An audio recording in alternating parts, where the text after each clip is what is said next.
চটপট বাঙালি রান্নাঘরের তরফ থেকে আপনাদের স্বাগত। আজকে আমি কলাইয়ের ডালের বড়ি দিয়ে কই মাছের একটি ঝোলের রেসিপি নিয়ে হাজির হয়েছি। আর এটা একটা দারুণ টেস্টি রেসিপি।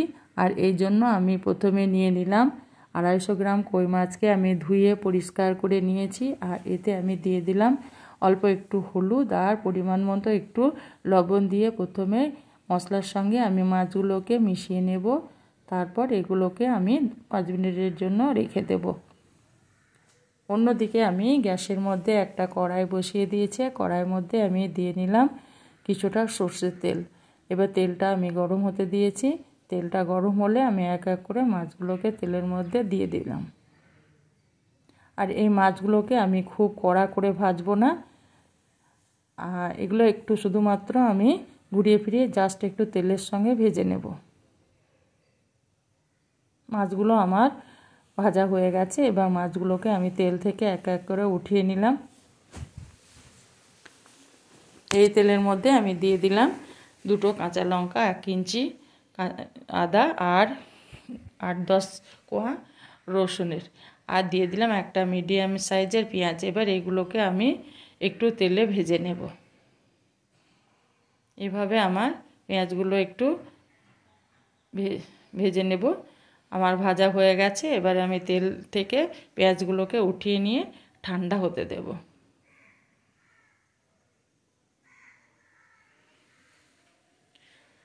এই তেলের মধ্যে আবারও আমি কিছুটা কলাইয়ের ডালের বড়িকে আমি মিনিট 2 একটু ঘুরিয়ে ফিরিয়ে ভাজবো।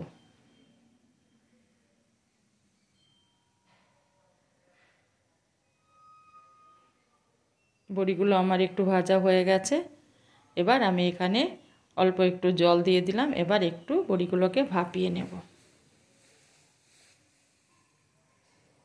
অন্যদিকে একটা মিক্সিং জার নিয়েছি। মিক্সিং জারে একটা মিডিয়াম সাইজের টমেটোকে দিয়ে দিলাম। আর যে পেঁয়াজ, রসুন আর আদা, কাঁচা লঙ্কা আমি ভেজে রেখেছিলাম সেটা দিয়ে দিলাম। আর অল্প একটু জল দিয়ে এটাকে একটা পেস্ট বানিয়ে নেব। এবার আমি কড়াইয়ের মধ্যে আবারও 3 চামচ মতো সর্ষের তেল দিয়ে নিলাম। আর এই তেলের মধ্যে দিয়ে দিলাম 1/2 চামচের একটু কম কালো জিরে। কালো জিরেটাকে একটু ভেজে নেওয়ার পর যে পেস্টটা আমি বানিয়ে রেখেছি সেই পেস্টটাকে আমি দিয়ে দিলাম। এবার পেস্টটাকে আমি বেশ কিছুক্ষণ কষাবো।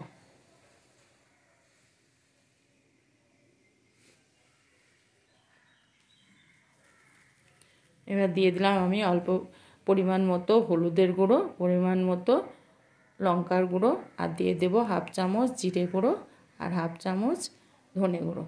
আর একটু জল দিয়ে এবার আমি পুরো মশলাটাকে, আর দিয়ে দিলাম লবণ। এবার আমি মশলাটাকে ভালো করে আবারও কষিয়ে নেব।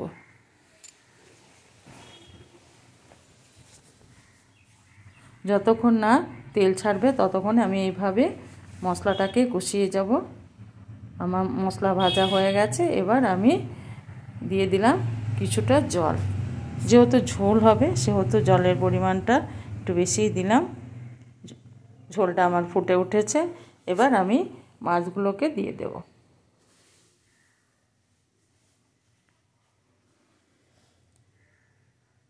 আর যে বড়িগুলোকে আমি ভাপিয়ে রেখেছিলাম সেগুলোকেও আমি মাছের মধ্যে দিয়ে দেব। এবার আমি ভালো করে মিশিয়ে নেব। মাছের সঙ্গে বড়িগুলোকে মিশিয়ে নিলাম। এবার এটাকে ঢাকা দিয়ে আমি কিছুক্ষণ রান্না হতে দেব। মধ্যে আমি একবার ফিরে এলাম বন্ধুরা। এখানে আমি দিয়ে দেব 2 কাঁচা লঙ্কা চিরা। আবার আমি এটাকে ঢাকা দিয়ে রান্না হতে দিলাম। আবার মিনিট 5 পর আমি ফিরে এলাম। আমার সুন্দর একটা ঝোলের রেসিপি, মাছের ঝোলের রেসিপি রেডি হয়ে গেছে, দারুণ লাগছে। এবার দিয়ে দিলাম কিছুটা কুচানো ধনেপাতা। আর যদি আমার রেসিপিটা ভালো লাগে তবে একটা লাইক করবেন, আর কমেন্ট করবেন, আর সাবস্ক্রাইব করে চ্যানেলটির পাশে থাকবেন। এবার এটাকে আমি গ্যাসটাকে কমিয়ে দিয়ে এটাকে আমি ধনেপাতা দিয়েছি বলে কিছুক্ষণ ঢেকে 2-1 মিনিট ঢেকে রাখলাম। এই তো আমার মাছের ঝোলের